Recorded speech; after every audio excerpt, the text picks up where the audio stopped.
সুপ্রিয় দর্শক শ্রোতা, আমরা এখন আছি বগুড়ায়। এটা হচ্ছে বাগবাড়ি উপজেলায় জিয়র রহমানের বাড়ির পাশে।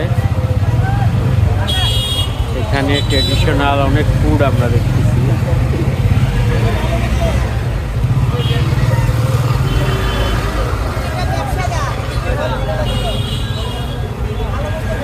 এই বাজারের নাম কি?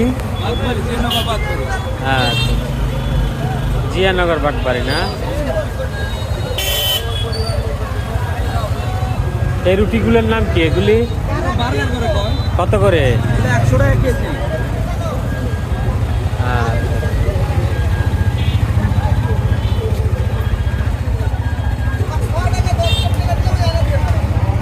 দর্শক, এটা হচ্ছে জিয়ানগর বাগবাড়ি, শহীদ প্রেসিডেন্ট জিয়র রহমানের যে বাজার।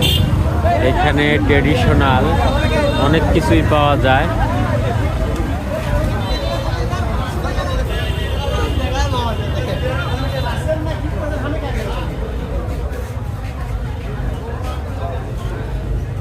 আপনি কথা বলে রাগ করছেন, ঝরে যাচ্ছেন, আমাকেও কেটা লাগিয়েছে।